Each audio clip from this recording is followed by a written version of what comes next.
hit him. So please unleash me, I'm trying to go get him. My poison kills slow when I'm spitting the most venom. I'm boisterous, bitch, you see now I'm gonna kill him.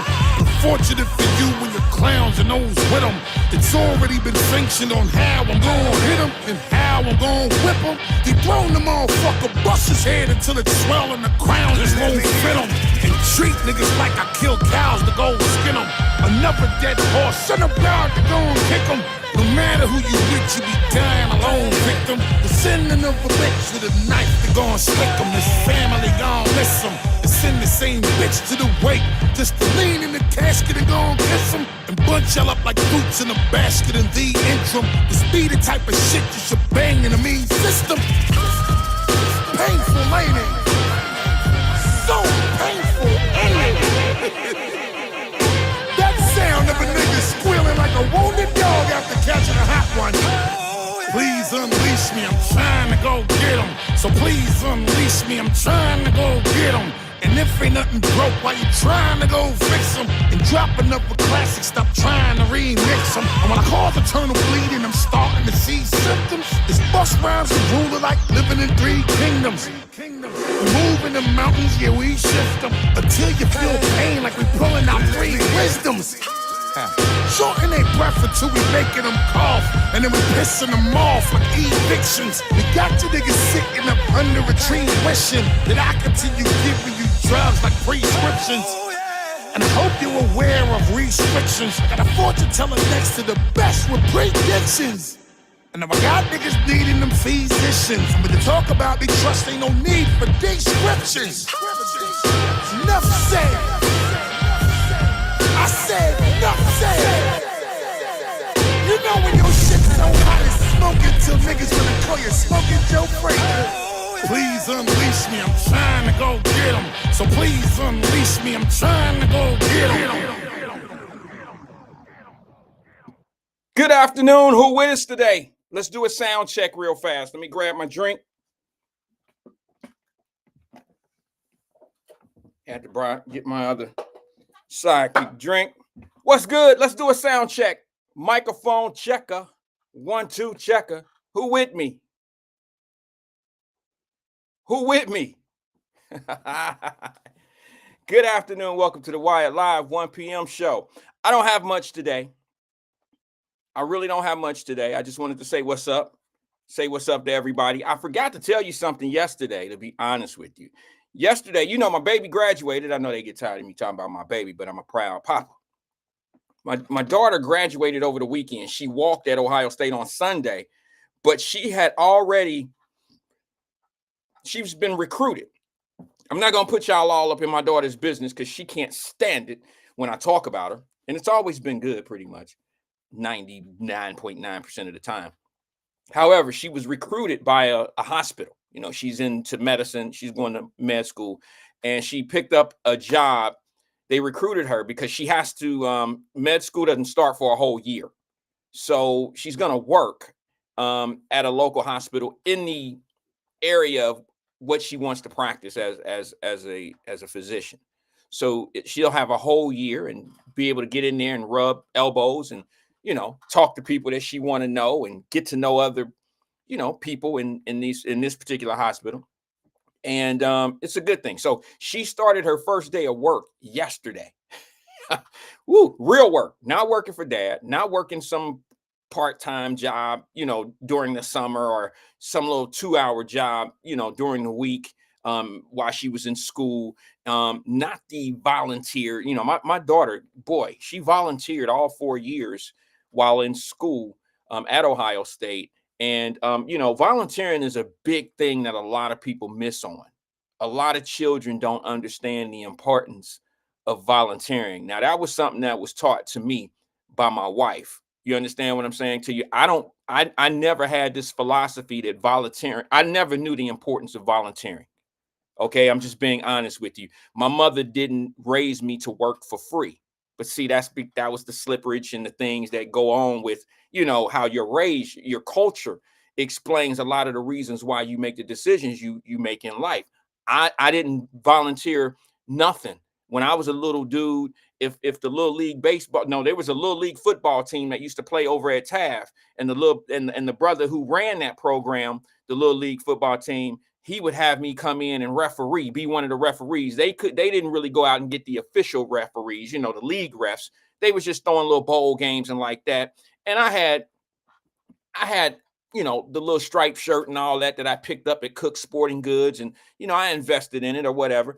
And he wanted me to come out every weekend to referee some of the little football games, and he threw me out a few dollars. Now, I could have volunteered, you know what I mean? But I didn't have any money. I didn't have anything. And I thought that little $20 a game was, was good. I was 17, 18 years old or whatever. I didn't have any money like that, you know what I'm saying? And I actually was younger than that. But I didn't really, I didn't know the importance of volunteering. And what I've learned over the years is volunteering puts you in the path of people that can help you later on down the line. I mean, I'm not saying you should just volunteer just for the connections only. You got to have a little bit of this volunteer and want to help people from the heart. That has to be part of it as well. But to be honest with you, my wife put me on with that because she grew up in a Catholic church. Well, she went to Catholic school, and they do a ton of volunteering in Catholic schools. They do things like, for instance, when we were little at the LeBlanc Boys and Girls Club, it was St. Xavier. Y'all know St. X. I guess that's what we call it in Cincinnati. St. X, the high school. That were our big brothers. And that was a volunteer situation for them. I didn't know that. I didn't know all of that. But volunteering is pretty important when you're trying to do some things, especially in the corporate world. And more importantly, this goes for anybody. I don't care what race or creed or whatever you are. If you don't have resources or if you don't have connections, like, I'm not a doctor. I don't know anybody in the medical field.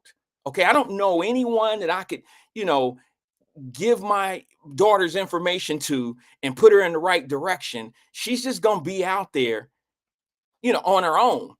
And without resources, man, it's very tough to be not successful, but to move up these corporate ladders or to move up in any ladder if there's no one in there looking out for you.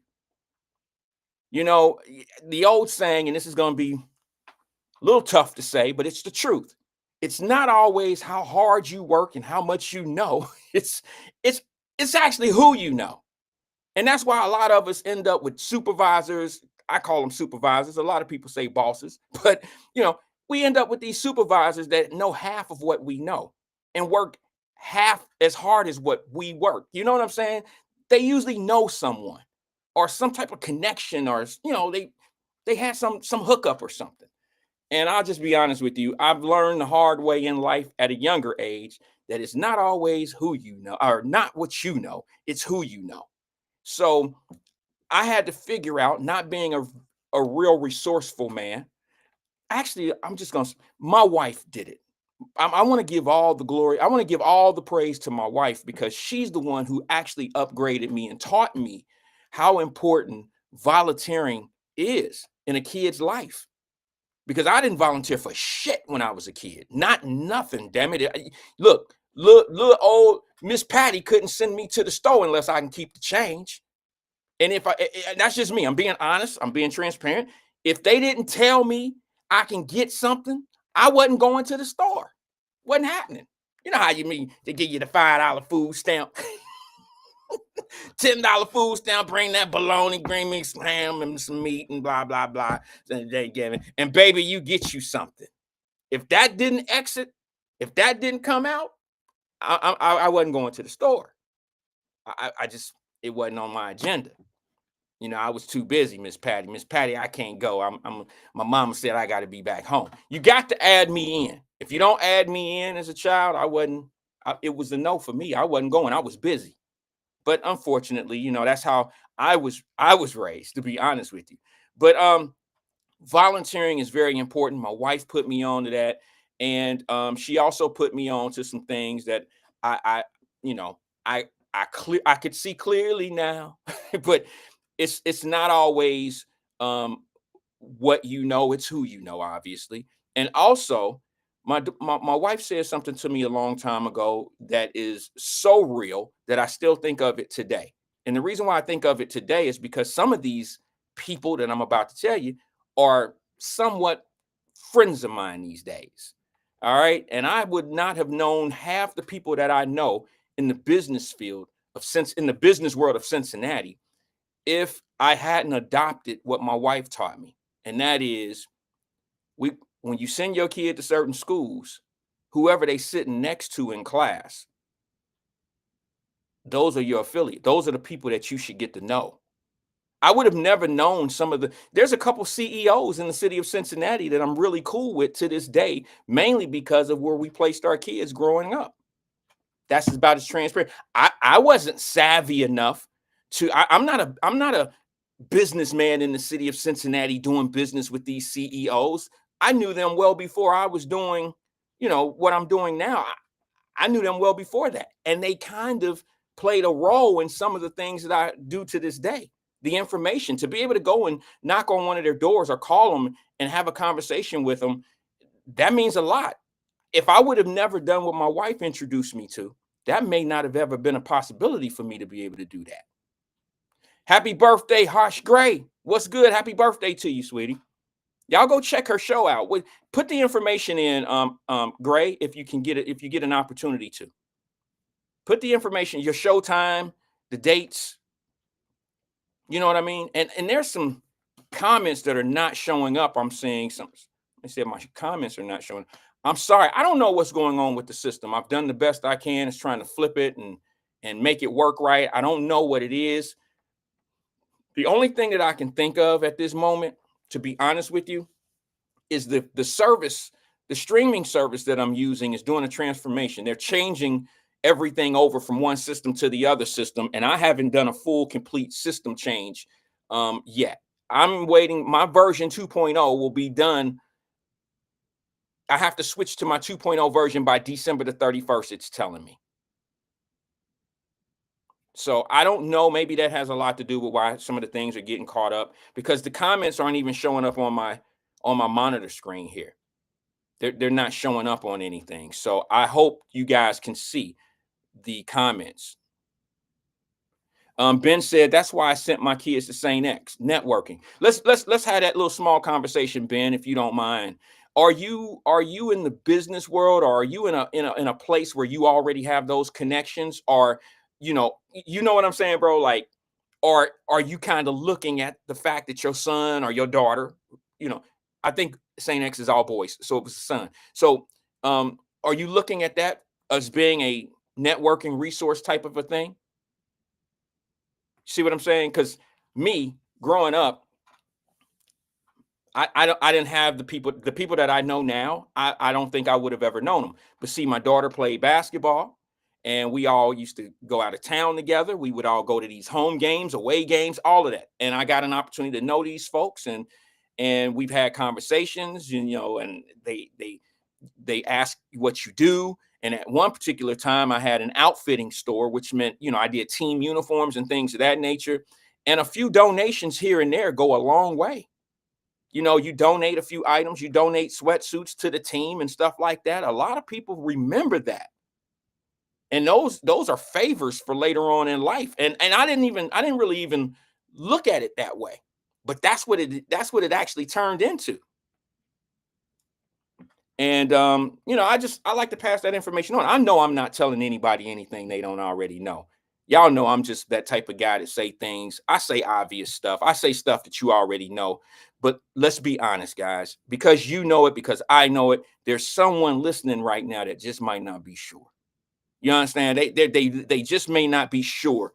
So I don't try to dumb down the conversation. You know what I'm saying? I just try to reinforce it, because the worst thing in the world is people who second guess themselves and no one comes around and tell them that they're right, or they have their back, or a lot of people. I'm one. I feel alone sometimes. Like, one of the worst feelings in the world is to walk into a room, a crowded room, and you feel lonely. That's a horrible feeling. And I've been there once before in life. I've been in that place where I'm like, I just didn't think people was, that we were all on the same page or whatever it may have been. I don't know. But sometimes you second guess what you believe, what you know is right. And the only reason why you second guessing yourself is because you're not quite sure who else feels the way you feel. So I just try to reinforce some of the things sometimes. You know what I'm saying? Like the obvious things. But they're obvious to some people. Some people are falling back and not really knowing if it's the right thing to do, to feel, to say, or whatever. So that's the only reason why I do that. But yeah, that networking thing. What was that, Ben? He said, nope. Would have met some of these people. Okay, well, that's cool. That's cool. I just think that my wife was spot on. She was spot on. And to this day, I have a few friends, colleagues, friends, and I've done some co-oping with some of these folks that I probably would have never. It's one thing to say that I would have never been able to do it with them. You know what I mean? It just made it a little easier. It made the approach a little easier.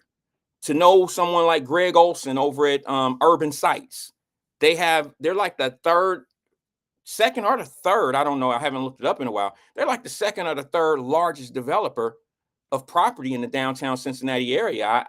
And to know him is a good thing. I mean, our kids went to school together. I probably would have never been able to approach or know him the way I do. And it was all because of, you know, volunteering, being in the right place at the right time. So my daughter started her new job yesterday, and she got that position by being able to speak to the people when she was volunteering at this hospital. She's been a volunteer for 2 hours in the cancer center because my daughter's big on this. She wants to become a doctor dealing with cancer. Okay. So she's been working in the cancer ward for children for 4 years. And she volunteered 2 hours a day, 1 day a week for 4 years. And that right there is, that helped her be able to land a job, you know what I'm saying, in the medical field before she even started med school. So that's what it is. Let me go to the phone lines real fast. I'm a little short on things to talk about today. So the phone is a good thing right this second. Give me 1 second. Hold on 1 second. Good afternoon, caller. This is Wyatt. Who am I speaking with? Hey, it's Tracy. How are you? Hey, Tracy. What's going on, sis? How you doing today? I'm doing well. I'm real short on time myself because I'm at work. But I Okay. wanted to excuse me. I heard while I was driving to work, the young man say that he wanted to send his child to St. X for networking. And let me not be the one to shit on nobody's dream. If it works for you, great. But I just wanted to tell what happened to my son. My son is a 2019 graduate. So back in 2015, when he was a freshman, we toured St. X first. And I don't know, I forget what they call the people that take you on the tour guide of the school when it's open house. But he was so quick to move us through the building and through the tour. Clearly, he didn't want to even be seen taking the little Black family on a tour, right? So I thought, the school was great, their program was great, their sports were great, but I thought the school was too big for my son and he would get swallowed up. So we ended up going with LaSalle, which was no better, but they put on a good show to get us in there, right? They had came to my son's school to recruit their 1% or less than 1%, whatever the percentage was back then. And what I will tell anybody that has a child entering high school, pick the school that you want, but just know that when you go to these Catholic schools, they govern themselves. So, for example, I wanted to call to see what their proficiency scores were. They were like, why do you need that? And didn't give it to me. But the biggest lesson that my son learned at LaSalle, and we pulled him out after the ninth grade, was his lesson in racism in class. They did not at that time, and they can sue me if they want to, because I'm going to say what's factual. They did not at that time allow any Black kids on the team, on the basketball team. They told them all the same thing. Oh, you just need to go and work on picking up your dribble. They, my son, who went into the ninth grade with almost a 4.0, was not allowed to or was shunned from taking AP classes. Well, let's just start him here and then we'll see where he can go. So once you get to like a 3.7 at the end of the quarter, they can move you up to AP classes or whatever the next level was. I called, hey, he's hit this mark. Can we move? No. They fucked up his math classes by putting him in those comprehension classes. And so when he left there, he should have, when he got there, he should have started in algebra 2, but they had him in some bullshit as pre-algebra class. So by the time he was in the 10th grade, he had to take algebra 2 and geometry the same year so that he wouldn't be short of math credit come graduation. Right. So, when we Tracy, ended can I up ask you a telling quick them that we question? were, Can I ask you a quick yeah, question about that? yeah, I heard what school you were saying. Did you pay tuition there, if I may ask? we did pay tuition. What I Okay, will tell okay, you is okay. that they did throw money at us, more than Roger Bacon, where he ended up graduating from. They gave us a scholarship and grant money to go there. That you have to, of course, work your ass off. You got to work those games. You got to Yeah, you sell got it. raffle tickets. Yeah, They're gonna pimp the shit out of you yeah. in those Catholic schools. Um, But when we told them that we were leaving, they were pretty furious and they were like, oh, what you're feeling is not right. We knew that the boosters ran the school after a while and why we couldn't make certain moves. But the one thing that stood out to me that still stands out to me to this day is when he said, because my husband was mad. He didn't bite his tongue. Y'all treat blacks like they're low class, second class. He just went off. And the recruiter said to us, well, we don't see color. That's a huge problem for me. What the fuck do you mean you don't see color? When you're sitting at the light, you see red light, green light, yellow light. Why don't you see black and brown? So when I said that to him, he was like, he kind of gasped, like it didn't dawn on him that not seeing color is a problem. But we ended up moving him out of there and moved him into Roger Bacon, where he was much happier. There was girls in the school. There was, he got on the basketball team, and when he got on the basketball team, he had to end up playing LaSalle. When I tell you, my son showed his ass in Oh, that they game. played against them? Yeah, yeah, he had to end up playing against them. That same coach, who was also his English teacher, Okay. who wouldn't move him and give him the grades that he. See, You know. see, Tracy, see, to me, all of that was on it was like the best karma in the world right there. Oh yeah, I yeah, mean, to be honest with you, the best thing in the world is to beat those that think that you're not good enough. right, You know what I'm saying? right. That's just me. I mean, that's how I feel about things. I'm sorry your son went through that. The only reason why I asked if you were paying tuition, because that boils me even more. You understand? Like to Mm-hmm. pay to be treated like that. You feel me? Right, Like that right, right there is, that really irks me. It's almost like going into a restaurant, patronizing their business, and get treated like crap, and then they right. bring you the check. Go sit over That here by the kitchen. Yeah, Yeah, yeah, yeah, I yeah. get it. And you know what? Here's the thing, yo. I'm you say that. What trips me out is I've gotten into it with my own damn family before. There's two places I don't sit in a restaurant. Don't even my family already know that if they set us in one of these two places, dad gonna flip mode. And that is, I don't sit back by the kitchen and I don't Right. sit next to the restroom. You That's right. you see, those are the two places. I don't know who in the hell okay with that. You know what I'm Right. saying? But Not I'm me. not.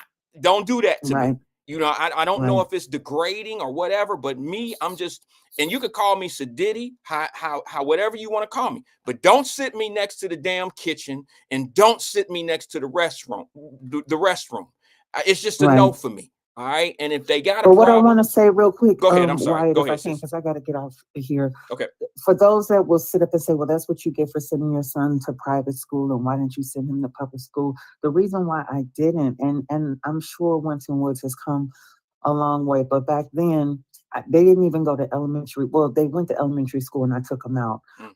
Back then, they didn't have books, and I was not big on my kids getting sent home with that staple packet of work Monday, Yeah. Tuesday, Wednesday, Thursday, Friday, I 5 pieces of remember paper. that. I wasn't doing that.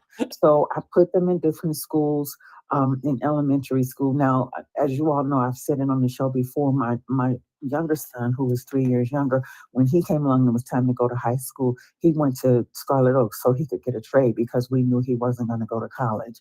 But as a family, Nothing you wrong have with to that. have certain standards. Nothing wrong Nothing. with that. You have to have certain standards in education for your child. And, we just had that standard for my older son, who was excelling in a lot of things early. So, he wasn't going to go get that staple pack of paper Right. and go to a project-based school and give a project and then have to do the presentation on Friday, and then you get your diploma 4 years later and don't know nothing. Right. So right. that's, the decision that we made. But he went to the School of Hard Knocks in the ninth grade. He learned a valuable lesson on classism and racism, and he can apply it anywhere he goes today. Those lessons are put in place on purpose. I was just talking to my daughter about the same thing, but it wasn't about the racial thing. It was about not being successful too fast. I don't like it when people overnight successes don't really. I know this is gonna sound like some hater shit, y'all, but you just follow me. Overnight success is not a good thing. If you haven't had time to lose, had time to learn, had time to take some L's and you can learn. That's why lottery winners generally go broke, because if they're not used to managing money and doing certain things a certain way, you know what I'm saying? You only get $3 million lottery one time. It's very unlikely that you're going to win the lottery again. You know what I'm saying? So, and you got to give yourself time to climb the ladder. The lesson that my younger son didn't learn, because he didn't go through that, he didn't really have to deal with a lot of that at Scarlet Oaks, because they were contained in their own class where they were learning their individual trades. But he gets out and he goes to an internship up in Mainville, Ohio. Picture where I'm going with this story. And he didn't like it. He was like, it's too many. Don't get offended, why? Because I know you tend to, take up for your boy. There's so many Trump signs out there, and they're looking at us all crazy. I said, let me tell you something. I said, it's better to see it in the open, out in your face, than to work in corporate America and they smile and you don't know at all. Oh, that's the worst. I said, so that's the worst. I said, so you better just know who you're working with, know who you're dealing with, put your arm out and keep them at arm's length. Yeah. So that's my little rant today. Are you at work today, sis? Yes, I am. Whoever mentioned about saying X, I'm not pooping on your dreams. I'm really not. I'm just telling you my experience. I hope it works for your son. The networking is great, even amongst the parents, but you learn really fast where you are. As Jay-Z says, still NIGGA. That's where they want to keep you. So just, I just want to put that out there. I feel you. Hey, thanks, sis. I appreciate you. All right. Have a good one. Talk to you. Thanks for engaging with us. Yeah, she's right. There's issues. There's things that you face. But, remember that story that I told you guys? Some of the new people may not know this story. But my wife is still mad at me to this day. Now, when I started like that, y'all already know where I'm going with this. My wife is angry at me right now because I took my daughter she went 1 through 8. I guess 1st grade through the 8th grade. She went to this these particular school, St. Ives. And we took her out. I'm going to take the fall on this. I took her out in the 9th grade to go to a junior high. Happened to be a public school. And I only did that because I needed my daughter to face some experiences in life. Now, there's some people that don't agree with that, but that's okay, because I'm a product of so many different schools in my life. I've gone to Montessori private school. I've gone to public school. I've pretty much almost did everything but military school. And but I know what military school is because I had some experiences there that just didn't last. Okay. But my wife is still hot at me to this day. And I think she's getting over it since my daughter just graduated on Sunday, because it happened to be my oldest daughter. Took her out of this school so she could go. And I'm not going to embarrass, my daughter by saying anything crazy. But this particular school happened to be a school in Cincinnati. It was a public school. And when my daughter got there, she was way more advanced than she was far advanced than the 9th graders at this particular school when it came down to the work itself. And but she was kind of left dormant. She was there stuck. She could breathe. She had already done all this work that they were just introducing to the 9th grade there. and it put my daughter behind an entire year because where she would have gone to school, which is Sycamore, she she she would have been more, you know what I'm saying? She would have been where she needed to be. And it hurt her, but the life lesson was coming from me. The schoolwork lesson, see, I believe you can catch up on that. To catch up on life lessons could be detrimental to you overall. Like you can always catch up on some homework. You can always catch up on the next book level and all that old stuff. But sometimes let me just say this to some of my family out here. Y'all know what I'm talking about. I didn't want to raise a girl that didn't know how to deal with this world. I didn't want to raise a girl that was naive to these streets. I didn't want to raise a daughter that didn't know how to deal with, hey baby, hey baby, hey baby, hey baby. I didn't want to deal with a girl that wasn't facing some of the things that she's going to have to deal with in life. We've had this conversation on this platform before. I didn't want to deal with that. I didn't want her to be that naive. I didn't want her to be that sheltered child at home. I wanted her to understand some of the privileges she had in life. I wanted her to understand, that everybody don't do the same thing, everybody not the same way. And, it's just different people in this world. So you got to learn how to deal with people the way they come at you. You got to learn how to deal with that. So I made the decision. I made an executive decision in my home. And like I told you, my wife was mad at me. I sent her to a regular school. It wasn't about the money. It wasn't about any of that. It was about she has to learn how to deal with the people that are going to be out here in this world. And it ain't going to be all privileged people you dealing with. It's not going to be with people that all have some change. You know what I mean? You're going to have to deal with people who have no intentions of doing anything good with you, but finessing you. I put her in that environment. I did it on purpose. And my wife's still mad at me about that. Still mad at me about that. But look, it worked out. I think it worked out. I wouldn't want to be a sheltered child. I told y'all that little story about the little girl that grew up across the street from the Boys and Girls Club. I'm not going to say her name because some of y'all might even know her. But as we went to the Boys Club every day in the summer, every day during regular school years, we went every day. This little girl would sit up, and she had a little brother. She would sit up in the window sill and look outside and watch us go play at the Boys and Girls Club. She never could come in. She could never come outside and play. She couldn't do shit. Well, she grew up a wild child. As soon as her mama and them let her out, she was worse than some of the people that was out here acting a fool down in Law Homes. She had a bunch of kids. She couldn't, they just used her up, abused her. One of my other little friends, y'all know about her. I told y'all about my girl who was killed 5 years ago. She was killed, murdered.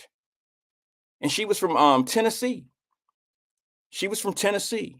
And I mean, she was the nicest girl. I met her in the 7th grade at Gamble Junior High. And I mean, she was so naive because she was a country girl and she came to this big old city called Cincinnati.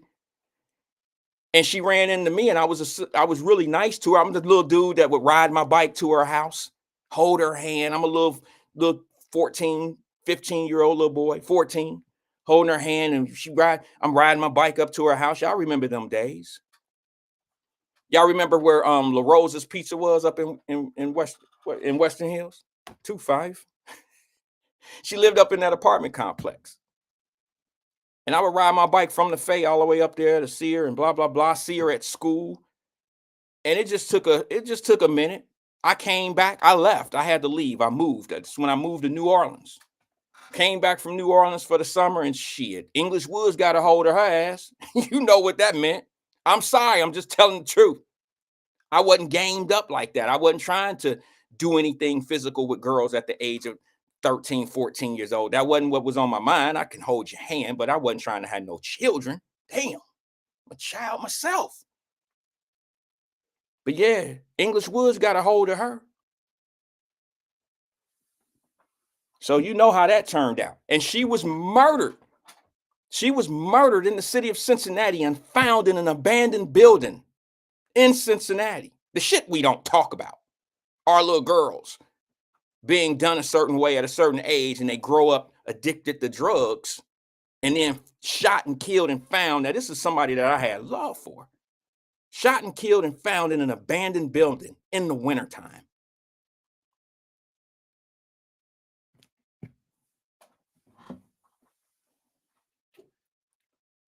She had 4 kids, and they all did not have a mother.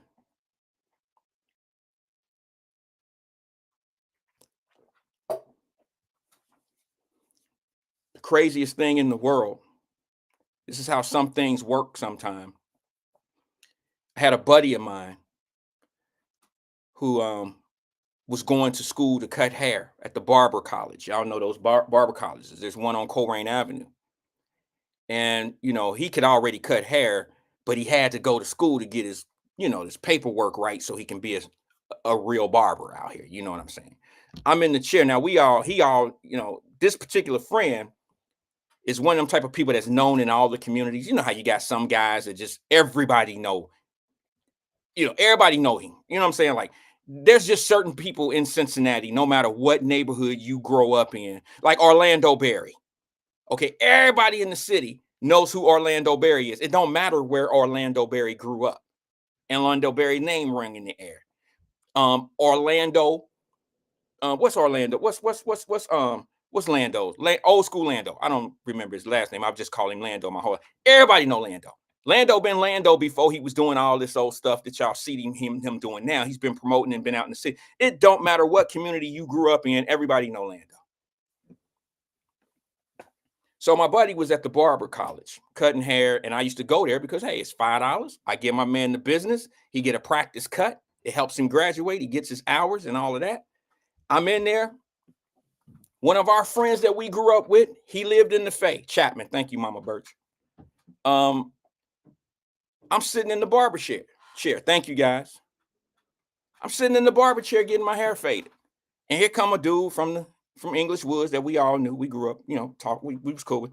He walked in with some paperwork in his hand. And he threw it down and he was happy as hell. Yes. Hell yeah. You know, hell yeah. I told y'all.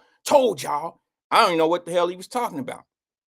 But the barbershop did, the school did, his partners did. And he said it. He said, I told y'all. And this was disturbing to me.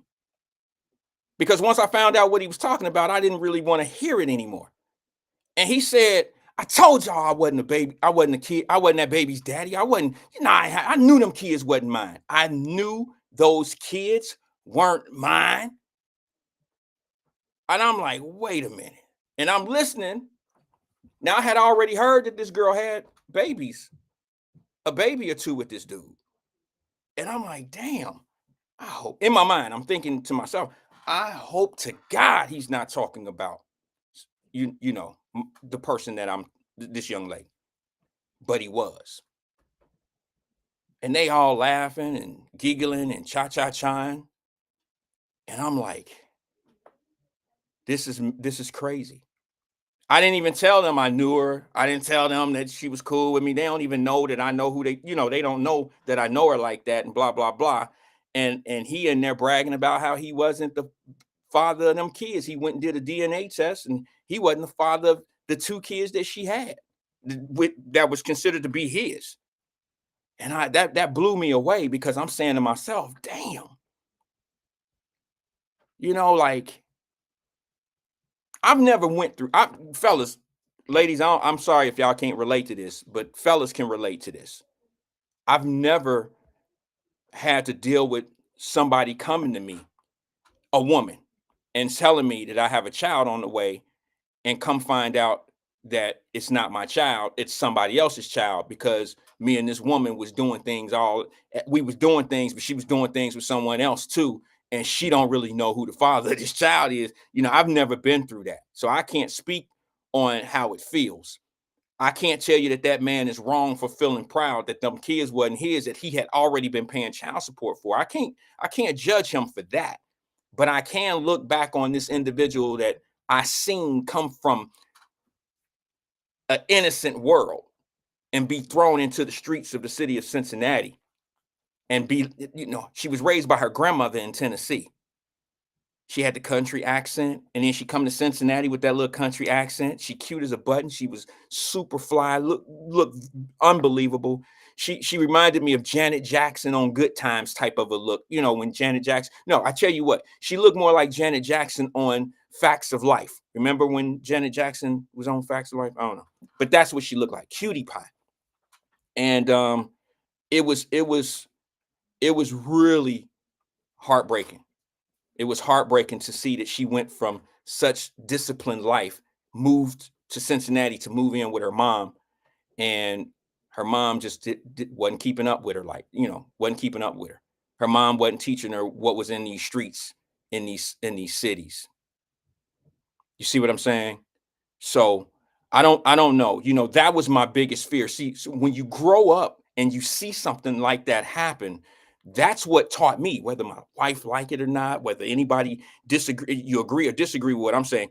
My experiences led me to make that decision in my child's life of, hey, I don't want my daughter being naive. I need her to be around certain things and get certain experiences so it won't be a super shock when stuff like this happens. You know what I'm saying? I need her to be aware, or to feel like, you know, if I hip her onto some things and say some things and she kind of detect it, then she don't have a problem coming to me and talking about it, or going to her mom and talking about it. Let me go to the phone line real fast. Good afternoon, caller. This is Wyatt. Who am I speaking with?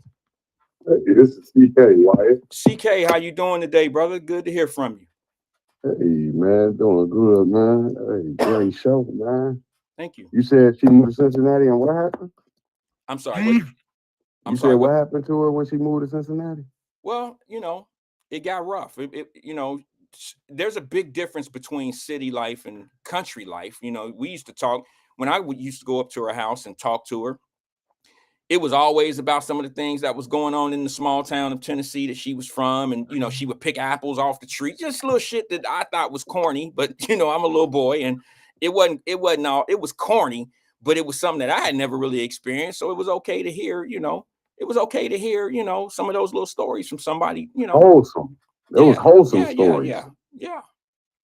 I mean, you know, Nice. it was a breath of fresh air, to be honest with you, to hear that you could go, you know, that she would go fishing and do stuff that I'm a city guy. I'm a city slicker. So I didn't really live like that. So I was trying to catch up with who she was so we could, you know, we was kicking it. We was having it was cool. But anyway, what's up?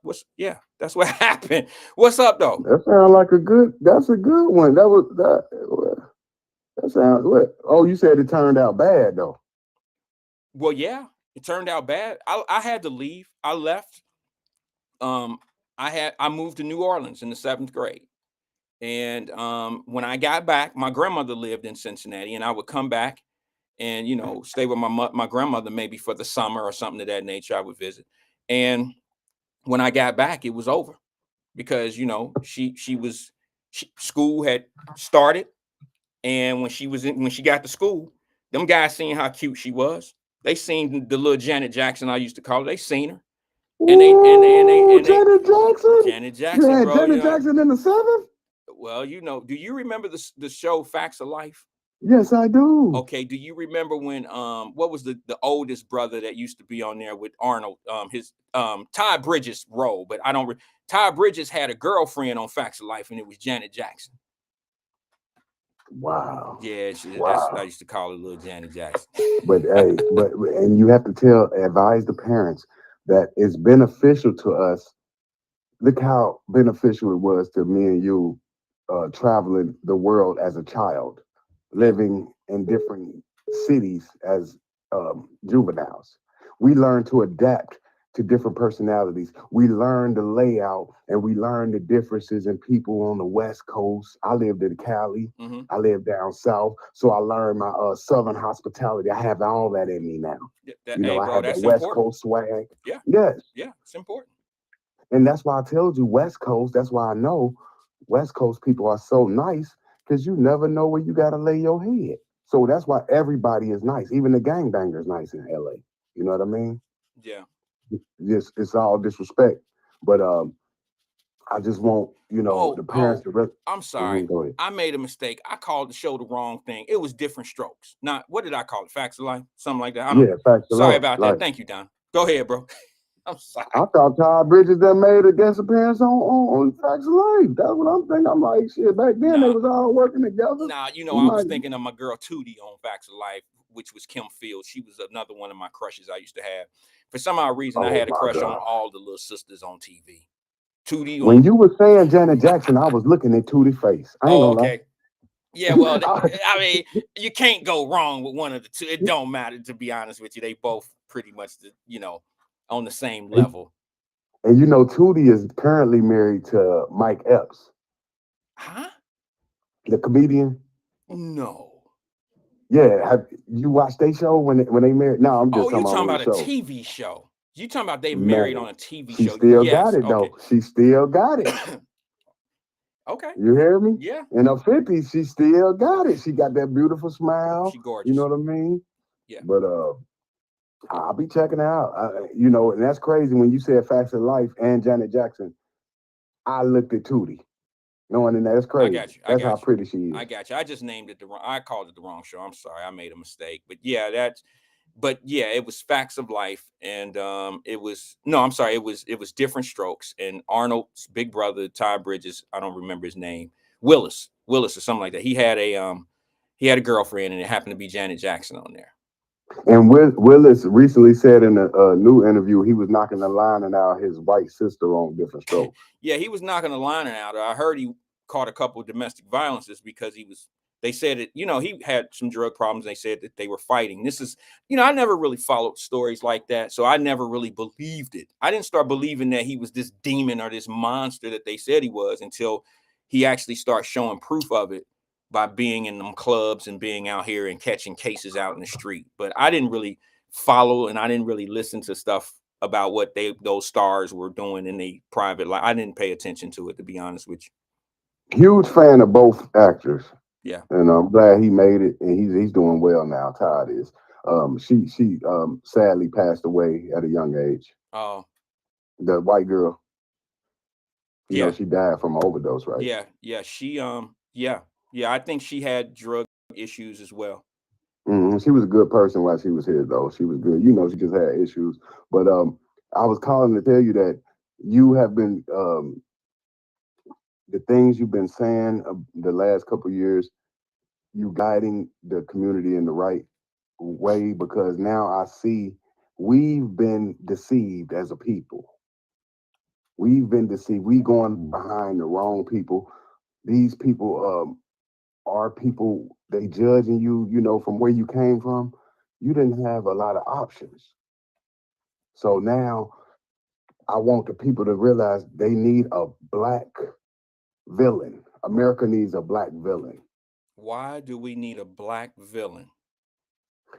Exactly. You tell them that's America's way. Look at the Diddy situation. Why isn't Vince McMahon the guy they talking about? Why isn't the white guys in the same situation as these black people? So the black people are not intelligent enough to know. You're not telling me. If you talking about R. Kelly, no, I want to talk about Elvis Presley. If you talking about Bill Cosby, no, let's talk about the Seventh Heaven guy. See, that's what I'm saying. Black people are conditioned to throw their own people under the bus. See what I mean with the jealousy and everything. You even see with the Travis Hunter, they trying to interfere with his relationship. I got you. I think we had a conversation. Did you listen yesterday at all to the show by any chance? That was me and you. Yeah, okay, that's right. Because I had a couple conversations, but yeah, there was something that I'm not understanding about the Travis Hunter thing. I have a clip I'm going to play today of Dr. Umar Johnson and his take. And what I'm tripping out on is all of a sudden we got all these people that's so concerned on how this little brother going to get married and how he going to do his thing. But we don't have that type of concern for our everyday brothers. Ain't nobody sitting. Go right there. You see what I'm saying? Ain't nobody sitting back telling all these little guys, go to college and then get your degree and then marry your sweetheart. Now, you don't hear them talking. They show no concern, and you don't hear the newspapers or the media. You don't hear Dr. Umar Johnson. You don't hear any of them podcasts that's popular that's out here trying to, you know, kind of make, you know, joke of how this young man is living his life. You don't hear them talking about how the other guys need to get prenups and how they need to do their life. You don't hear none of that. So I mean, go ahead. I'm sorry. The first thing Livingston told me was, I wish he would have went there with a sister. That's the Well, first. See what I'm saying? We condition. Why do I give a fuck who he's fucking, who he's marrying, who he's having a kid? It means absolutely nothing. I'm a football fan. But America has trained black people to look for any negativity. Oh, I wish he was with a sister. See? What I the fuck understand, do he but ain't the president? What do but him wait a got to minute. be But I gotta doing say with a something sister? where you and I are probably gonna disagree a little bit. All Okay. right. I'm kind of on the same page. Although, listen, hear me clearly. I believe that people should be and can be with whoever they want to be with. Okay. I have no problem with it. But me, I'm a little bit about um, I believe in self-sufficiency. I believe in, if you don't want me in your house, I'll build my own house. If you don't want me in your swimming pool, I'll have my own swimming pool. If you don't want me in your restaurant, I'll have my own restaurant. If you don't want me in your schools, we'll get our own schools. Okay. I kind of grew up like that. You know what I'm saying? So I'm a firm believer that, yeah, I do believe that, you know, if we're going to stay a people, that we have to have children with our people. If we're not, if we're not having kids with our people, then I mean, what do we have? You see what I'm saying? That's just Yeah, me. yeah, I understand that totally. But with this Travis Hunter situation, his accolades are so great. I'm not gonna say anything negative. Zero. So when she start talking about his woman, what are your influence? What are you doing? I'm going too far. I don't know the man. I don't know the man. If you want to be with a black, you got a black wife. Now you gonna tell other people who the fuck to marry? Who the fuck is wrong with you? That's the Well, problem with black people. well, you know. You not happy with your black wife. Now you want other motherfuckers to wear it back. Oh, he won the Heisman. He need to get a black wife.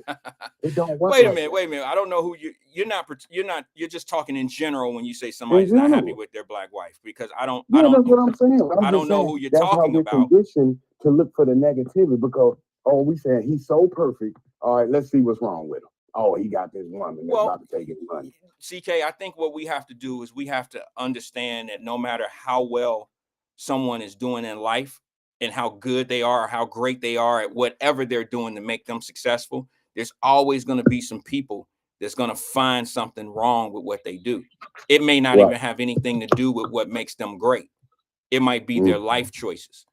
And I think when you choose a life that's open like that, and what I mean is when you're into entertainment or you're a celebrity, you live an open book life, whether you like it or not. So people are going to be critical on your life decisions. So I generally don't let people, especially people that don't have the same setup. Like, for instance, to me, quite frankly, I think it's kind of odd that somebody would say something about who somebody should marry and they're not married themselves. Mm-hmm. I mean, do you understand what I'm saying? Like, wait a minute, hold on. You're gonna tell this young man that he needs to be married to this person, or he needs to wait, he needs to do this, he needs to do that, but yet you've never been married. You telling him to not have kids with this person, but yet you have kids with people that you didn't marry. So I mean, it's just the hypocrisy sometimes. It's crazy to me. And that's what I was getting out of the Dr. Umar thing. But I understand where he's coming from, because he might have made some mistakes don't mean that he can't educate somebody into not making them same mistakes. Okay. You And, see what and, I'm and, saying? and So yeah, I mean, I see exactly. And the only thing I'm saying for is the villain part is okay. You see where you come from. mhm, You see various individuals became drug dealers, right? mhm. Because of the environment. But I'm thinking this is where we went wrong as a people. We started villainizing the people in the community when we only have one enemy. It's the government. So if the government is fueling the community with drugs, I'm not going to individualize certain victims. So if you put up, say you put all this crack in Winton Terrace, Mhm. I am not going to call out Big Don, or just this is fictitious No, I fictitious hear you. name. You're making up a Big name. Big Don for his activities. I think he's just as a victim as the drug dealers. But I think we as a people, we villainize the drug dealers. No, it's the government supplying. They turning these guys. They had nothing. They mamas was possibly addicts. So now, as a people, we villainizing the victims of the crime of the drug. If you're a drug dealer, you're a victim also, a crack dealer. Would you agree? To a certain extent.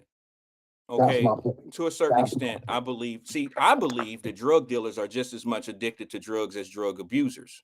I agree. That's just my way of knowing 100%. because I'm in that. I was, you know what I'm saying? I was attached to that life. I was never some big, for the record, I'm not trying to come on here and be Tony Montana. I'm not suggesting that, but I've dabbled enough to understand the addiction that a drug dealer could have by participating in sales and things of that nature. It's a lifestyle. It's not just the money that you make. It's the lifestyle. It's the prestige.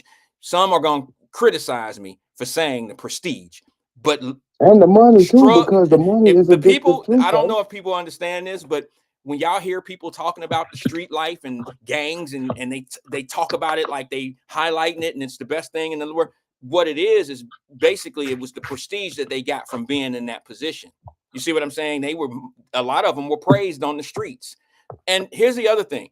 Some people don't know the distinct, they don't know the difference between being praised and being feared. All right. There was a lot of drug dealers and a lot of guys in our community.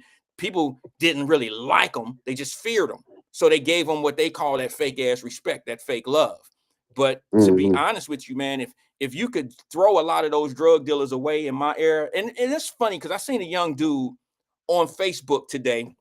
He didn't tag me, but he said something about I wish my people, this is a black dude who sold drugs, who did a whole lot of stuff in our community. He's about 30, 35. He's about 35-ish now. And he made a comment on Facebook right today. I wish my people were looked upon and judged like Jewish people were, like white people were, like certain people are in these other communities. And what he was basically trying to say, CK, was we have this negative stereotype of ourselves and we push it. That's what he said. That's what he said. We push it. He doesn't understand that he was part of that life. He's forgotten. See, we grow up and we forget sometimes. We just want to erase the fact of what we used to do, what we were representing, who we were impressing. We want to erase all of that and just go to the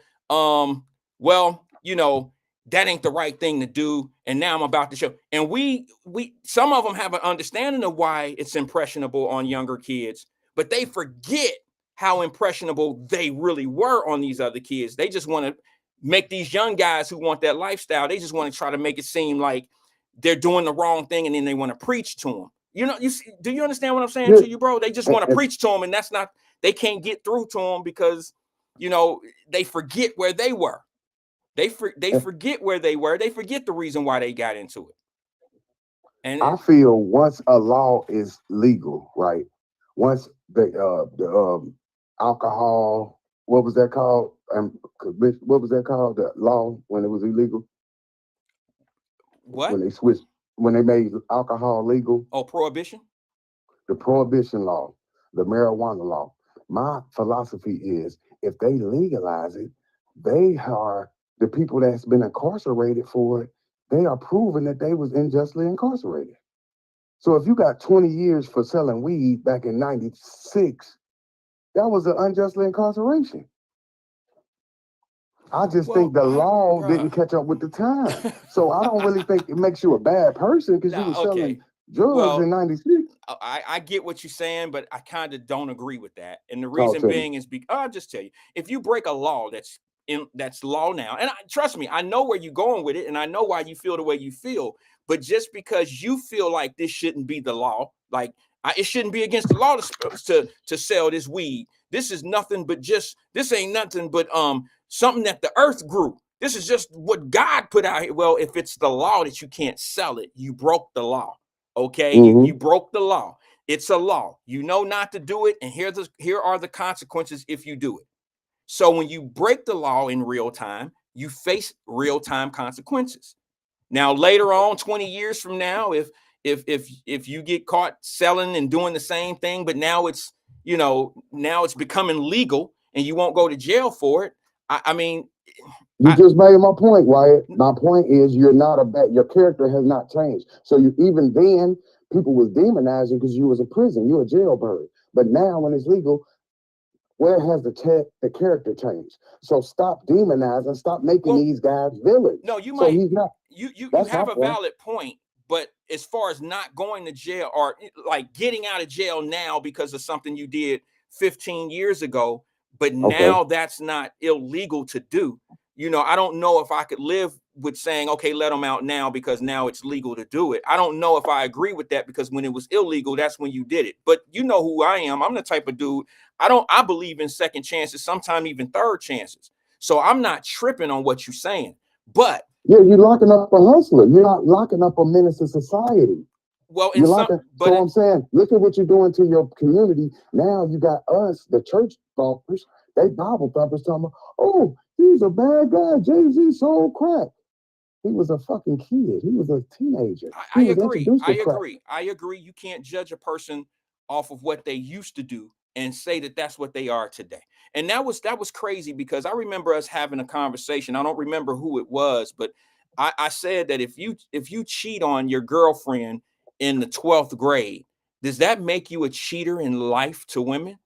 You understand what I'm saying? Because some people think if you cheat once, that's deep. Yeah, no, it ain't. I mean, you ain't had to dig that deep. I'm just saying, but sometimes it people is think deep because if you undefeated, I got more. If you did, okay, you cheated when you were in the 12. I never cheated. I got you beat. You a cheater. You right. You is a cheater. Because what if I never cheated? I got you beat, baby.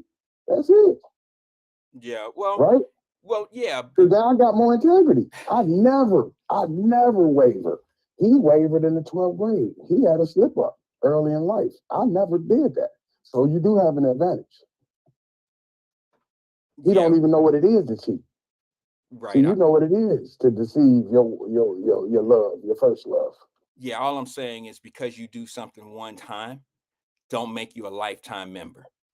That's all I'm saying to you, bro. You can't because you so because that don't make you a killer. No, that's a little bit different. Okay. Well, that's the same. You could have accidentally killed somebody. You might not be a killer. Well, killing is a little bit different. Okay, that's a little bit different because, and it all depends on how you did it. Like if we were in a car accident and I killed someone accidentally, you know what I'm saying? I guess in some people's eyes that would make me a killer, but I didn't kill someone on purpose. But I guess you could still label me a killer. You see what I'm saying, bro? And I would have to live with that. As a, even as innocent as it may have been, it might have been a snowy day or a rainy day outside, and I was driving my car, and knock on wood, I may have hit a pothole or something and killed someone in the accident. I didn't murder that person. You see what I'm saying? I didn't intentionally murder that person involuntarily, but I didn't murder that person intentionally. And this is how I come. I'm gonna do it like we plan us, but I'm gonna do it the opposite. I don't give a damn what no Diddy, no none of our. I don't want to. If y'all want to talk about celebrities and their crimes, talk about them other folk. I want to hear y'all talk because it was a smack in the face for the seventh heaven guy to admit to molesting his children, and these black folks in Cincinnati is talking about Bill Cosby. At the same time, a white man is accused of molesting his own children. And you know what they said? Nothing. Let me say something. That's why Kamala Harris lost the election. Understand, Trump is better than these folks that judging their own people. I take Trump over any black person that demonize another black man. Well, let me say something about that. About us not paying attention to how other people are doing. I'm a firm believer that sometimes I know this is gonna sound a little crazy, but I'm a firm believer that that we should mind our business. Now, don't get it twisted. I don't mean mind our business like, okay, my address, I'm gonna control my doors. But as a community, for me loving you because you're a brother, me loving my man E and his family, like I believe that I can look out for y'all.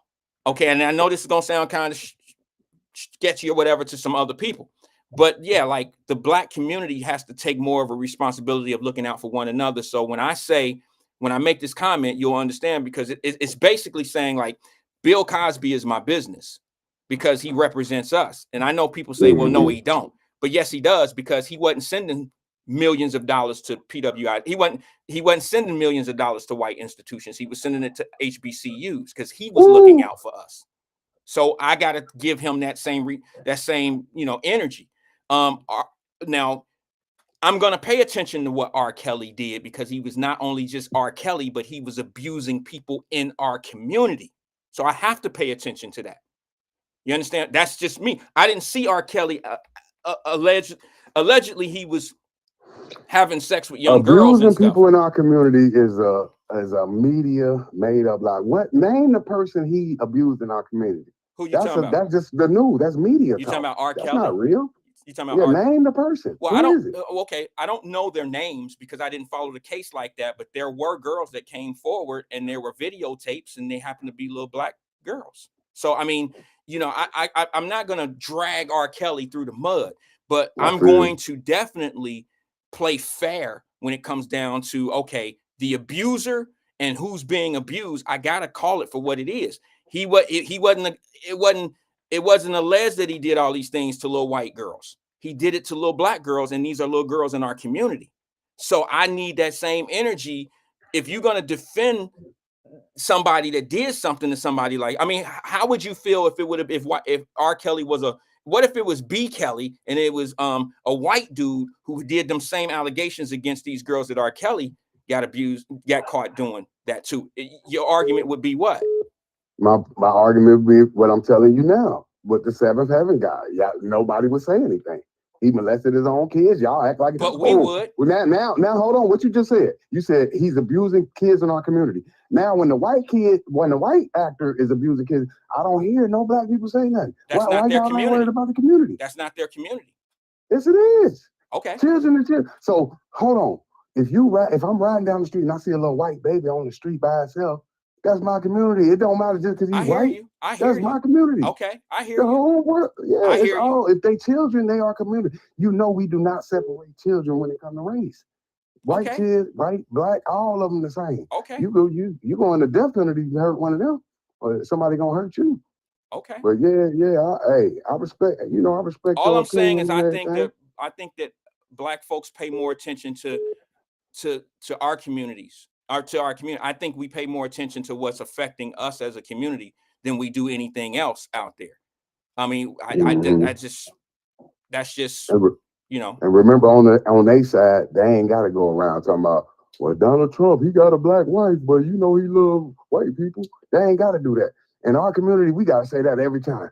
Well, she got a black husband, but she look out for the brothers. That's what we got to do. It ain't no question on their side. That's why they won, because they stick together. We so broken up on this side. Well, we don't know which way is up. Is he gonna run? Is he gonna quit? Is he too old? Is she gonna run? I thought the whole thing is you get a vice president, woman, black female, so you can hand her the job. I thought we were smarter. I thought they was outsmart. And I said, we know America won't elect a black woman. He's gonna step down and hand her the job. No. How did you fuck this up, Wyatt? How did you fuck this up? That sounds like Deontay Wilder training, man. That's Deontay Wilder training. He got a bad general manager. All you had to do was hand it off to her and then let her do it. Let her be the first black president. You could have did it. You old. Ain't that a good plan? Yeah, that's the whole plan. Hand it off to her, because they will never elect a woman here. And you know this. So I'm thinking you putting her as vice president so you can hand it off to her like Herschel Walker, Bo Jackson, Wyatt. I hear you, CK. All right, brother, I got to go. I'm at the top of the hour, man. That's it. I'm at the call, bro. All right, man, I appreciate you. That was CK engaging with us. Guys, y'all know I only have one line, right? I only have one line, and when people are talking, I can't answer the phone. You understand? So when people are talking, if people are trying to call in, it's tough for me to, I can't answer. I don't have a hold line and all of that. All right. This is podcast. This is live. So bear with us. We've been doing it for many years now, and it's getting draining. I'm hearing these stories, bro. It's getting draining. I don't understand why. Look, I don't know anything really much about the R. Kelly situation. I don't know much about, R. Kelly. I think that the Bill Cosby thing was a little suspect, because I know a little bit more about that when I paid attention about that one. But for years, I listened to the R. Kelly accusations. And for years, he ran around city to city and was known to be in the malls, including in the city of Cincinnati, for pulling young girls. Everybody know that he used to pull young girls. I'm not going to defend that. I'm not even going to try to defend it, because guess what? As a man who has daughters, I can't imagine what these young girls who have been in this situation with R. Kelly and all this old madness of his cases and stuff. I couldn't imagine being the father of one of them little girls, and I wouldn't be able to deal with it. It would be something that I would even blame myself. There's a lot of people saying, well, why the parents didn't keep them young girls off the tour buses of R. Kelly and this and this and that. And what parent, what mother? This is the shit that I used to hear. This is the craziest shit, because there was a situation that was true. And that was, how could a mother give her daughter over to R. Kelly? That was one of the conversations. How could a mother give their child over to R. Kelly? It's a great question, but do you really know who R. Kelly was? I mean, yeah, you're giving your daughter over to a guy I don't know if you're giving your daughter over to a man first, or if you're giving your daughter over to her dreams of singing and acting. You know what I mean? That type of thing. He's in the entertainment business. He's a producer. He's working with big wig people. You understand what I'm saying? I don't know if, me as a parent, I'm not into the entertainment and this guy, I'm not into the celebrities or God type of people. I'm not into that. So for me as a father, I'm handing my daughter over to a man, not a producer, not I believe we can fly. No, I'm giving her over to a man first. But you got to understand, a lot of these celebrities that you see today who have been groomed, people like Usher mother gave her son over to the industry. Usher lived with that Diddy dude for years. Usher lived with Jermaine Dupri. A lot of those kids, the Crisscross kids, a lot of them kids that were groomed, they all pretty much were in the industry before they really made it big, and they were groomed in the entertainment game. So for a parent to see Usher as a child and living with Diddy or living with these people, you know what I mean? Like, some parents might be like, well, that's just how the industry go, because then they hear that and they go with it, because there are some success stories to the madness, to the evil. Well, what looks like success stories. I can't call them success. If you don't think Usher is successful, then you might not get my point of what I'm trying to say, because Usher is probably one of the most successful singers, entertainers in the industry. And his path is exactly what R. Kelly was probably trying to explain to mothers and fathers. That R. Kelly documentary that I seen was ridiculous, man. I don't know how that girl's dad, who was with the mother in the hotel, and I don't know how he did not go up to that hotel and just blow the door down. As a father, I don't get it. Let me go to the phone lines before I get out of here. Hold on one second, guys. Good afternoon, caller. This is Wyatt. Who am I speaking with? Hey, this Hosh Gray. Gray, what's good? Gray, now girl, you've been calling for 10 minutes. You know I had CK on the phone. Do this. Now, CK always on the phone, right? So yeah, I don't never call in. I know, sis, but listen, you do this, and I can't answer the phone while he on the phone talk. I can't. And usually, I would say, call back, caller, or whatever. I was trying to hint to tell you, happy birthday to you, sis. Let me say something positive. Happy birthday to you. What's up? What's on your mind?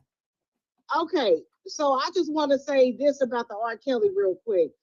I really don't care about R. Kelly. I do like his music, but he abused his wife. And somebody said on there, what community? I think Twin.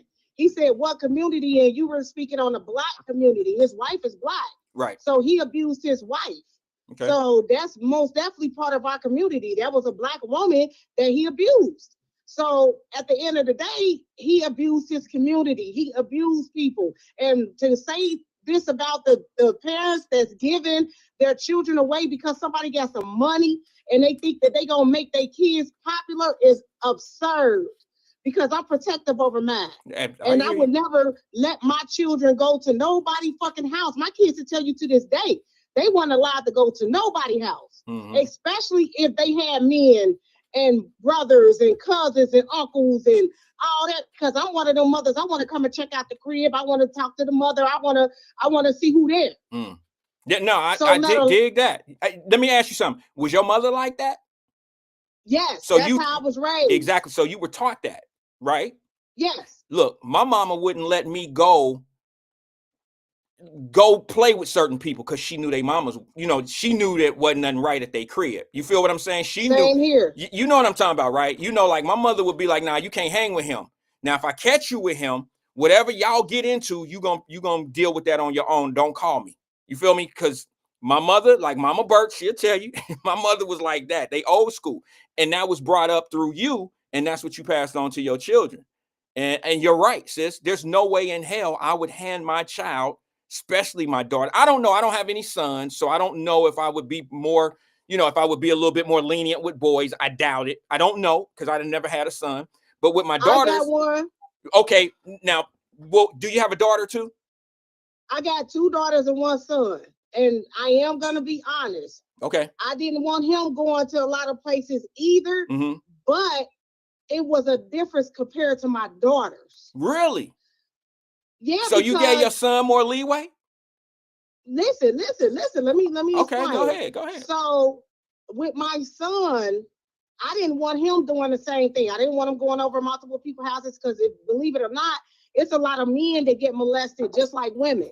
Yes, it is. It's a big it's statistics. So it's a lot of men that get molested like the little girls do too by they babysitters and all that as well. It's just that it's not talked about and the men don't say nothing because at the end of the day, they tell you they did like it a little bit. Everybody I know said they got molested, depending on the situation. They were saying, it was different. You feel me? But you still was molested at the end of the day. And that to me, I didn't think, this was what I was about to say. I didn't think that way when it came to my son. So yes, I gave him a little bit more leeway than I did my daughters. But you didn't know what you know now. You didn't know that. But because I didn't know, I had my son at 17. I feel you. Because I feel you. Go ahead.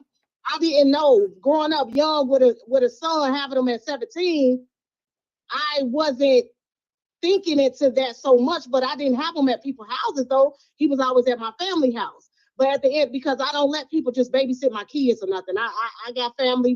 We won. We do it together. So let me ask you something, Hush, real quick. Your son, if he like you come from a like entertaining family, all right? So look, if your son wanted to be like Usher, I'm just using this as just describing Usher as an entertainer. If he wanted to be like Usher and somebody like Quincy Jones was in the city of Cincinnati and happened to see your son at the Arts Museum or something performing, and Quincy was like, fly him out to Cali. And I know RIP to Quincy Jones, but I'm just using him because he's an icon. Okay. Exactly. So if Quincy Jones wanted you to fly him out to Cali and set him up on, the same thing they did with Usher. Okay. And then he says, well, I want you to put him with my producers so we can get him on the path of being great. Like they did Tevin Campbell. All that, they did Tevin Campbell the same way. You feel me? And how would you feel about that? Would you say no with all that success in front of you of what they've put out in front of you? Because you got the guys, not knowing what we know now because they didn't know. Usher's mom probably didn't know what Diddy and them was going to be into. You know what I mean? But how would you have let your son go do that versus your daughter, or would you not have let any of them go do that? I'm going to say this. If it was my son, right? Yeah. I would most definitely let them know it don't matter if it's all good and they after my son for his talent and for what he got going on and things like that. then I'm gonna become the producer and the manager as well. And if they can't let me do that, then that's gonna be an issue. Then no. Okay, that's a fair answer. You know where you're going with that, though, right? I'm just telling you, I'm gonna be his momager, his producer. I'm gonna be all of that too, and they're gonna see that. Where if they can't allow me to be there and have all eyes on it and know what's going on, then absolutely the fuck not. I feel you. Absolutely not. I feel you. Because I gotta see, I gotta be around, I gotta know what's going on, because that's just me. So if I don't know what's going on and I can't see what's going on, you're never gonna have my child and me just sending my child to no fucking body. Sound like a good mother to me, because you know what's gonna happen. If your son is talented enough, they shouldn't have no problem with you being around. My whole point. Exactly. You feel me? Exactly. So I got time today because it's my birthday and I'm off one job, but I'm on my way to another one, right? So do me a favor. I wanted to talk about something real quick. Okay, but you can't do that until you do me this favor. Okay. Okay. Tell everybody how they can get on your how they can get to your podcast, how they can catch you, and what times and all that it come on. Let them know before you tell us the last story. Go ahead. Okay, so on Sundays we be on the radio for sure from 3 to 4 on Sundays. Day-to-day radio on Busy One Radio. Oh, that's and my then boy. On Mondays, that's my man. Yeah, that's our family. That's our family. So me and Barry grew up together. Go ahead.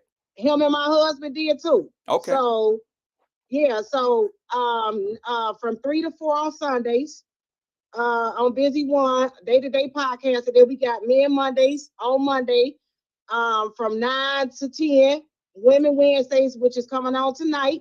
Okay. From 9:15 to 10:15, and then we got Let's Talk About It Fridays, every Friday. Damn, you got a whole network. But at the end of the day, it's called Day-to-Day. Okay. Day-to-day podcast. So it's day-to-day shit goes on. Okay. We don't stop. It don't stop shit we got going on over here, but it's day-to-day shit that do go on when we do our podcasts and shit like that.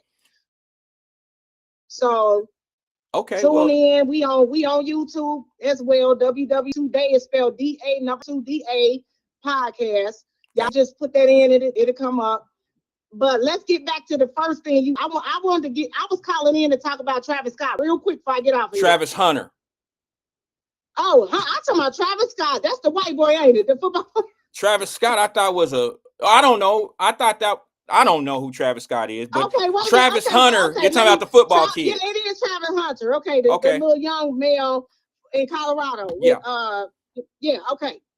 So I love him. I love his attitude. Mm-hmm. He's beautiful, right? He's talented. Mm-hmm. But unfortunately, he ugly as hell though. So a lot of black women ain't gonna fuck with him because of that. What? But the white girls or whoever that he fucks with, that the white girls or the light-skinned girl, I'm just being real. I'm being me. I got time today. Okay. So this is my opinion only. Everybody got opinions. Yes, absolutely. Go ahead, sis. I think that everybody's mad that it's a light-skinned chick and they want somebody darker or whatever to be with them. They mad at him. I don't think she light-skinned, but go ahead. I don't know. But the dark, she look, I don't know. Anyway, I don't know. But because I don't judge it, I don't care. Okay. But I think that the black women wouldn't give him a fucking chance. Wouldn't give him a chance because of the way he looks. You think if he started all over right now with the dating scene being who he is right now, you trying to tell me you don't think black women would mess with him right now? They all go fuck with him because of what he got going on. That's the point. Okay, I just wanted to, because I wanted to clear up. You said he's ugly as heck. Yeah, but or whatever. Right now, all they gotta do is look up and see what he got going on, like she probably did. But it was 5 years ago. They've been together for 5 years. That's what people don't understand. He didn't have all that going on. No, he was didn't. trying to get to it. Right. But if when they see that he has this status going on, yes, he can get anybody he wants.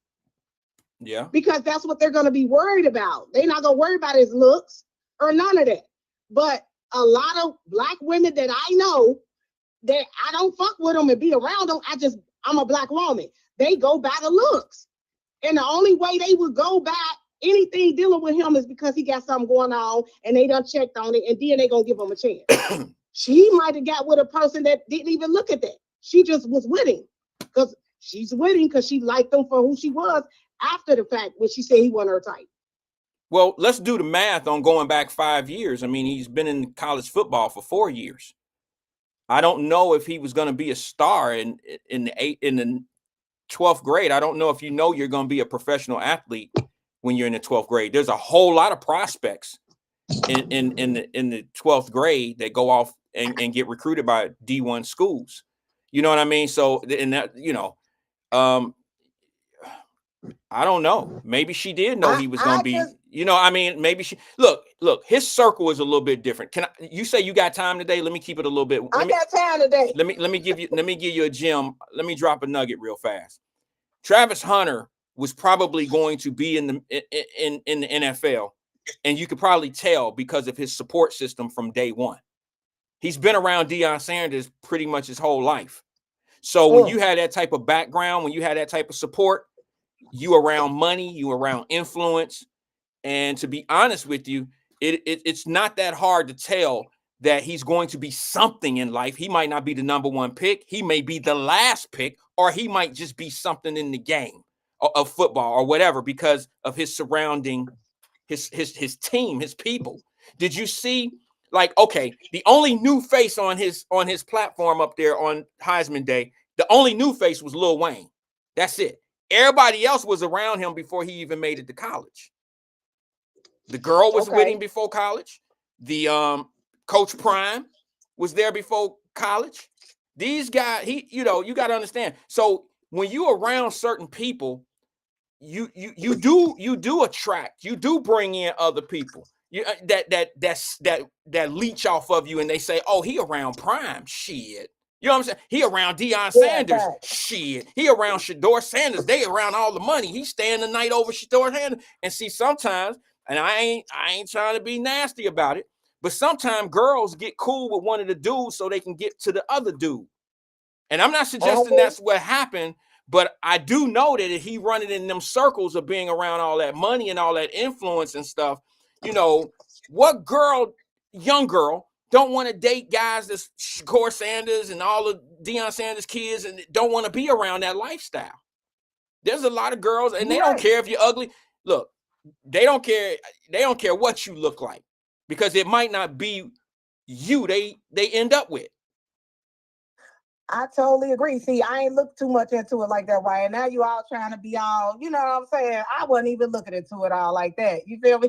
Yeah, no, but I'm just, but now you see a little bit difference of the light. I mean, it's easy to sit back because look, this is what she said on one of the things, because I kind of looked into it a little bit because I didn't like how people were going. Look, I feel sorry for the kid for his personal. He's a great football player. He can handle the criticism on the field, that you got burned on the field or you didn't catch that pass. The kid is mentally strong when it comes to the game. But when it comes to this life, but when it comes to this life thing, man, he he a loner.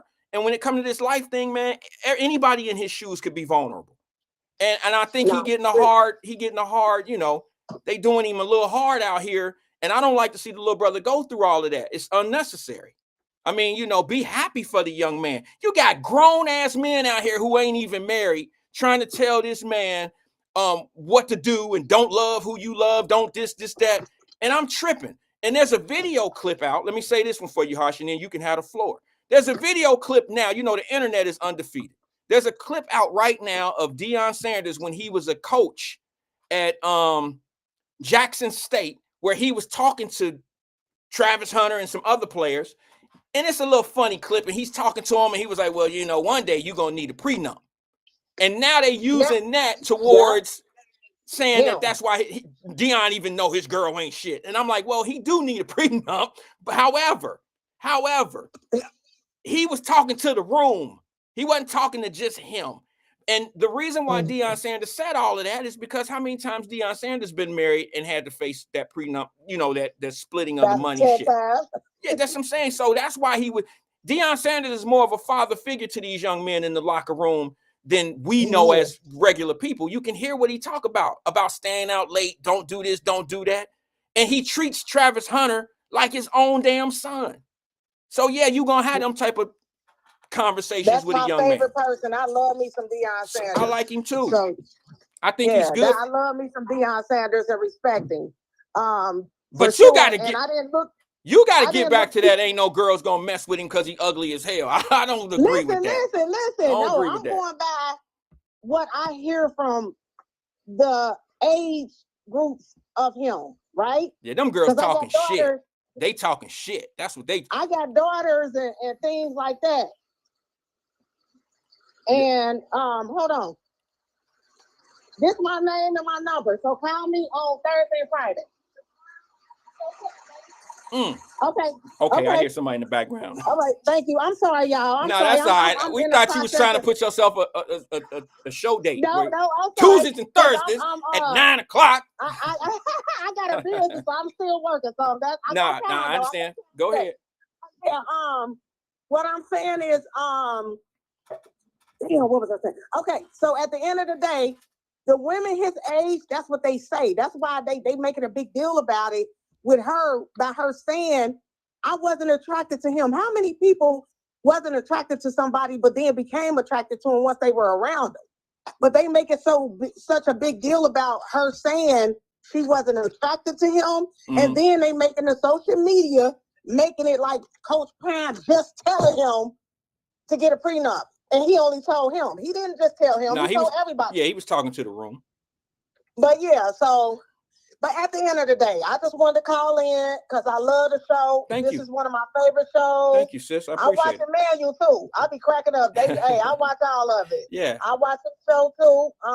And I just love what you're doing. Keep it going. Congratulations to your daughter. Thank you, babe. And it was somebody's birthday. It's your birthday. No, just passed though. Oh, my daughter's. Happy belated birthday to her. I knew it. That's what I'm saying. She's a Sagittarius, so I know what you're dealing with. We all are. I'm a Sagittarius also. Too, right? Yep. December the 6th, and then my daughter's a week later at 13, and then you. Oh, wow. Wow. See, I'm going to remember that. December 6th. I knew it. I knew I seen it. Okay. Yep. Okay. That's why I was saying that. Like, ain't it your birthday too? Because I just seen that you were Sagittarius. Shout out. That's what's but up. I ain't like most of you. I ain't like most of you. I don't celebrate my birthday the whole month. I got that one day and that's it. Some people, like my daughter can do, she's a week birthday person. The whole week is her birthday. You understand? Not me. And some people celebrate the whole month. Now, I ain't got no problem with none of you. I just celebrate my birthday one day. Some people want the whole month. Yeah. I'm going to be real with you. I celebrate my shit the whole month if I want to. I do. I'm one of them. It is what it is. And I'm gonna only say this before I get off here. The only reason why I do that is because I got multiple businesses and I be doing shit, and certain days I just can't do shit on that day. Even if it's my birthday. I can't do it. But anyway, so I do it next week, the week after, and just keep it going. I hear you. So I ain't mad at you. But shout out to you. Love your show every day. Thank you, and I'm going to finish watching, but I'm out of here and love you. Love you too. Thank you. I appreciate it. Yeah, I haven't talked to her. It's been a year, but I know she has a podcast and her husband do a great job. And one of the things I like about them is, I don't want to talk about one particular story about them, but the consistency. A lot of people have to understand that consistency says a lot about how you move in life. I mean, they've been pretty consistent. Shout out to my man Barry over at Busy One Radio. That's my guy. Him and I grew up together. Good guy. And my brother Doug. Doug's been on here a few times. We talked, and he's one of those guys. See, I don't let Doug on the show because Doug be bringing out that Doug Doug knew me in a different era of life. So Doug always like to talk. He's not twin. He's not like twin, but he got them twin type stories, but he incorporate me in them twin stories. I don't like that because, some people think, oh, okay, so that's what you was doing. That's who you are. And I'm like, nah, just like we just told CK, just because you did something, that don't define who you are. You know what I mean? So I don't know. My man Doug, anytime you want to call, feel free to call. Let me show you this video right here. This is the one that I was talking about with and Shabazz too. Shaba, oh my God, them brothers, man, I can't have conversation with them. because they from Lil Rand days. They from Lil Randy days. So I can't really, Doug and Lil Rand, and I wouldn't even invite Barry on here unless he want to talk strictly about Busy One Radio. I don't want to talk about nothing else. Just that. Just their thing. Excuse me. Just their thing. All right, let me show you this video. I want to know if y'all agree with what Dr. Umar Johnson said about this isn't what I was going to talk about. I got 2 minutes before I end the show. Let me let you see this real fast. And let me see if you agree with this. Check it out. Coach Prime, Deion Sanders tried to communicate with Travis Hunter that you might just want to slow down a little bit. Not to say that she's not a nice lady, not to say she's not the one, but you're moving kind of fast. I mean, I'm saying now, to be the number one football player in the country or number two, depending on how you rank him and Shedeur Sanders. And by the way, both of them are my two favorite college football players. You have not even been through the NFL draft. You have no idea of the type of women you're going to meet whenever you get to whatever team that you're going to play for. He's still a child. You've only been in Boulder, Colorado, and you've been in Jackson, Mississippi. Why not give yourself some time to explore life before you just jump the hoop with this woman? And I'm not going to say nothing against the young lady. She might be a nice young lady. Obviously, I have issues with it because I believe black men should be married to black women. And this looks like it's going to be another tragic tale of another multi-million-dollar black athlete who sooner or later is going to get divorced and his non-black wife is going to run off with all of his career earnings, as we've seen with so many other athletes and continue to see on a regular basis. So I'm not for it at all. But again, I'm not besmirching her character. I'm sure she's a fine young lady. But for him to be engaged already and for him to be about to get married and he doesn't even have a prenuptial agreement, are you out of your mind, Travis Hunter? No disrespect to the young brother. I'm a fan. But bruh, slow this down. Put the marriage on ice. I need him to put that marriage on ice for about 2 or 3 years and don't have any children out of wedlock while that marriage is on ice. My fear, Art, is he's going to run into the queen of his dreams, and it's going to be too late. See, I understand where he's coming from, but it's kind of funny to come, I don't know this man's, I don't know this young man's situation. I don't know that he don't have a prenup. I don't know that, I don't know enough to say that he don't have his shit together. But now, are we feeling this way only because he's about to make a lot of money? And the fact that he's about to make a lot of money, he's going to make mistakes in choosing a female, a girl that's been in his life, that's been his girlfriend for 5 years? Or do some of y'all really feel this way because she happens to be, I don't know. I don't know if she's Latino. I don't know if she's white. Here, I'll put a picture up. I don't know. I know there's going to be different reasons of why people feel the way they feel. But, is Dr. Umar saying all of this because of his past experiences? I mean, you got kids out of wedlock, right? Are you trying to teach him something from your mistakes and others' mistakes? What is it? I don't get it. I hear what he's saying, and I stand on that, we got to stick together. I get all of that. I get all of that, and I'm with all of that. But sometimes you got to consider the person that's saying it. I mean, you know what I'm saying? Like, I don't know how many men out here have daughters, but if some young man came and swept my daughter off her feet and was going to be successful and was in the path of being successful, yeah, I would probably tell her, like Dr. Umar Johnson is talking about, slow down a little bit. If y'all really love each other, it'll work out. It'll be there. This is, what I'm saying? Y'all will be able to work it out. You'll be able to go through, he'll be there. It'll be life. Give him some time to be able to, feel what's going on with himself. But see, I think a lot of this is being said and we don't know all the real information. Like, we don't know if he already has something in place of a prenup. We don't know that. We really don't know. And for him to make the assumption of their marriage ain't gonna work out, I mean, that's a pretty big assumption. I mean, that's just pretty much telling him, I mean, you could say the same thing. Black players marry black women and they get divorced. Deion Sanders married black women and got divorced. So maybe that's what he's trying to say, that most of these men that are going into the NFL and they end up getting married they get married and then they end up going into these, situations where they splitting their money up through to the divorce. I don't know. I don't know. Maybe that's what he's, maybe that's what he's getting to. It don't, if you know Dr. Umar Johnson and you know what he talk about, I'm just gonna narrow it down to he don't want her to be with the white girl or the Hispanic, whatever she is, Latino. I'm taking it there. As far as all that other shit he talking about with it, bro, you got to be that to talk that. I mean, that's just how I feel. Like, that's what's wrong with the old heads that's always trying to tell these young boys how to do shit and this and this and that. We always want to get in these young people's face, tell them what they need to be doing, but we ain't like that ourselves.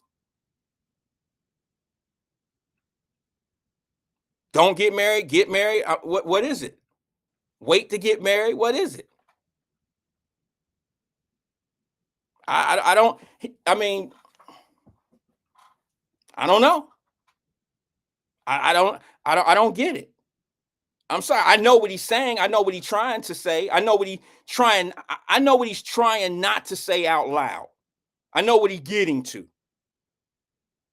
But he could say that about all the guys that go into the NFL that end up getting married. He could say that about Deion Sanders. Deion Sanders he went through a heavy divorce. He went through a serious divorce. Maybe that's why Deion Sanders brought the argument up of prenup. I don't know. But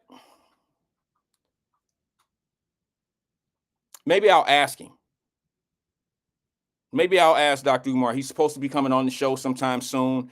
We're trying to work all of that out. I'm going to save that clip and see if he could be a little bit more specific. I got the understanding of him not wanting Travis Hunter to be with the girl because she's white. He would rather, he was he was blunt about that. I'd rather him marry a black girl. I get it. I understand where he's coming from with that. He's not hiding that. He says it all the time.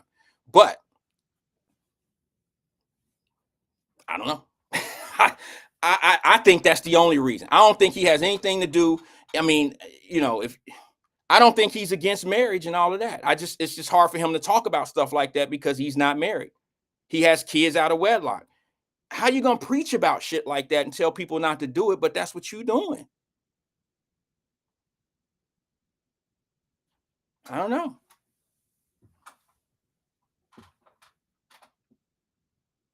All right.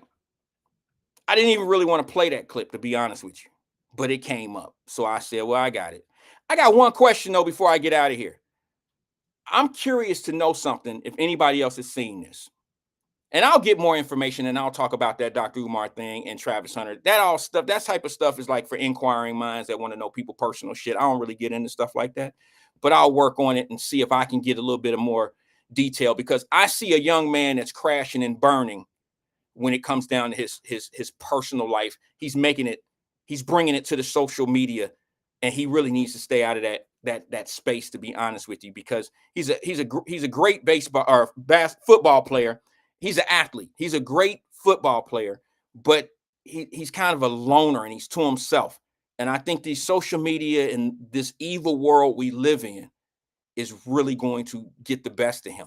That's just my personal assessment of what I'm watching, because he went on the air the other day. Somebody sent me a clip of him trying to explain his situation, and now his girlfriend is now doing a separate clip, and she went on that clip and said, well, Travis told me that I can come do this, and he said for me to just let it all out. People said that I wanted to be with him just because he was Travis Hunter and trying to make it, and that he was in my DM for like 6 months and he never said anything to him until you found out who he was. Well, Travis Hunter reached out to her, is what she's saying, and she was not wanting to deal with him because he had a girlfriend, is what she said. Like, yeah, he was in my DM, but I never responded because he had a girlfriend at the time. That was her reasoning of not reaching back out to him. She said they knew each other, but she didn't want to go out with him because he had a girlfriend at that time. So, I mean, I don't know if I necessarily believe that, but I don't want to say that the young lady was lying, because there's a lot of women out here that, there's a lot of women out here that don't respond in their DMs to guys that are reaching out to them, and they know, oh yeah, he got a woman, and I don't want to be with no dude like that. He tripping. There's a lot of women that do that, and y'all ladies probably can contest to that. Y'all probably could, you know what I'm saying? So I don't know how they got started. I don't know what it is. I just know what they've been doing.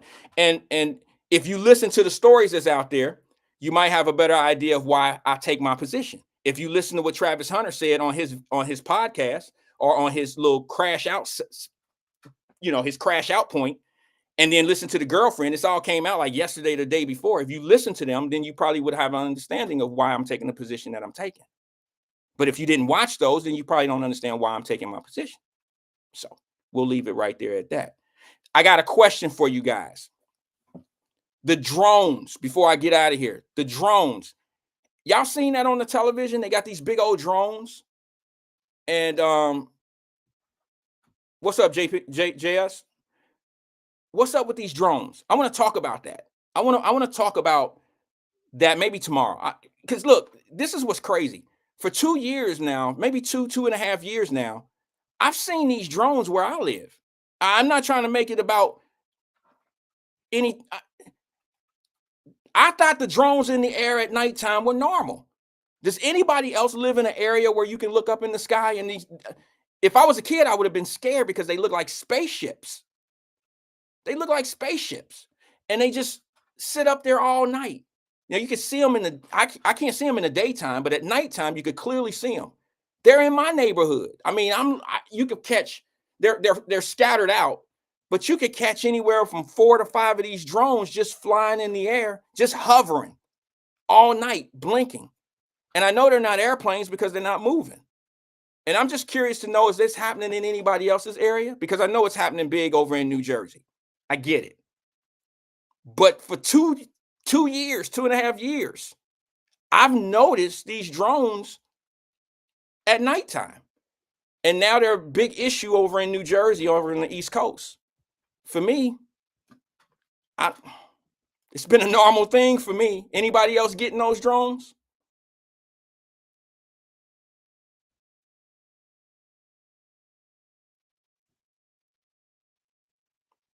I don't know. We'll check it out tomorrow on Wyatt Live right here, same time, 1 o'clock. Peace and love to everybody, man. I'll see you guys at 1 o'clock tomorrow.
So please unleash me, I'm trying to go get them. My poison kills slow when I'm spitting the most venom. I'm boisterous, bitch, you see now I'm gon' kill them.